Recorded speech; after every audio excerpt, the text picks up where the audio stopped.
San Francisco's first navigation center opened back in 2015, and since then, the city has built several others in an effort to move some of the homeless into permanent housing and begin building a better Bay Area.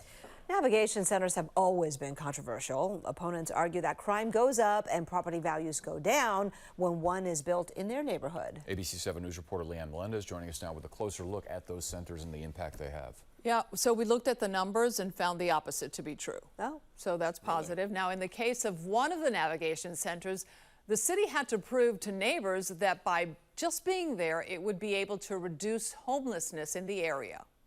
It was August 2019. A surveillance camera caught a resident of a building near San Francisco's Embarcadero being attacked by a homeless man with mental health issues.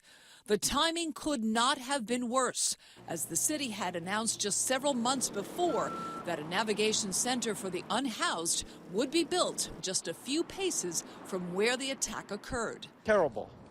I don't understand it. Do you want me to talk or do you want to yell? A battle ensued between residents of the South Beach and Rincon Hill neighborhoods and City Hall, arguing that the navigation center would bring in more homeless, attract crime, and more drug use. It turns out it never did any of those things. Let's compare crime incident reports in that area before the navigation center opened with the most recent incident reports provided by San Francisco police. It turns out the neighborhoods with the navigation centers, like the rest of San Francisco, have seen crime go down. Some of the residents overlooking the bay and the courtyard of the navigation center have also argued that they've been financially affected. The people that own here in this condominium probably lost about 15% of their value of their home. According to the data, residents here have lost 13 to 15% of their value.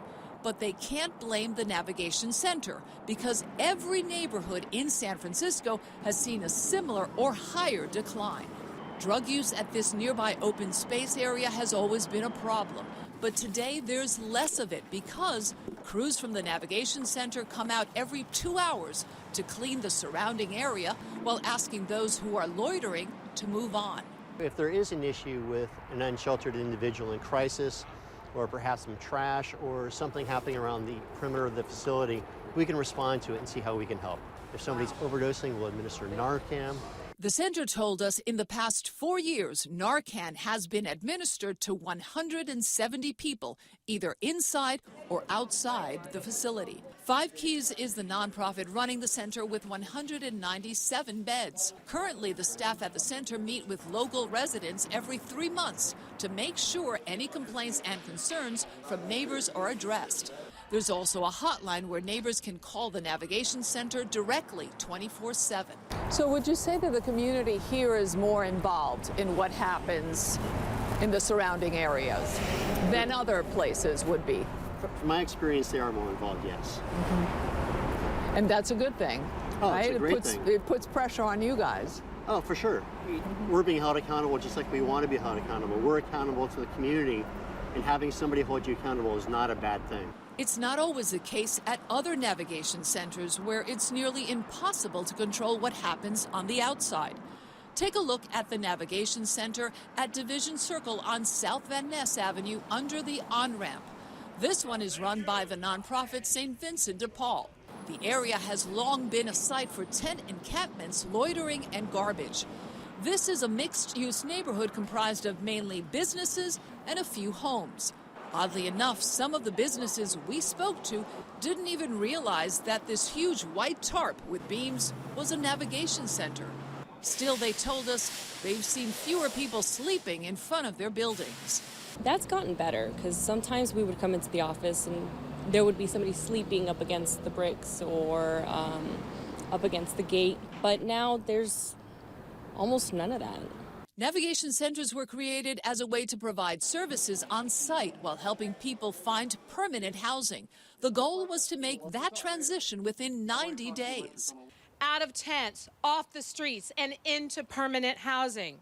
But the pandemic drastically delayed those outcomes. For example, in the past 4 years, the center on the Embarcadero has only been able to place 160 people in permanent housing. San Francisco Mayor London Breed says the city needs more navigation centers, saying they should be built in every neighborhood. But that hasn't happened. Do you ever question the city as to why they don't have more of these navigation centers, let's say in Pacific Heights? All the time. And I think the answer is the opposition in well-organized communities and their ability to put the brakes on projects. But that same community, tried to put the brakes on you. They did. Unfortunately, there was also a vacant lot that was large enough to fit a facility that can serve 190 people on a daily basis. Recently, when the Navigation Center's lease was up for renewal, not a single resident challenged him. One can argue the center has been able to appease most neighbors for now. But they seem to be helpful with people who are in crisis on the street. So I'm really glad that it's here and that people are having more of a kind heart and have accepted it.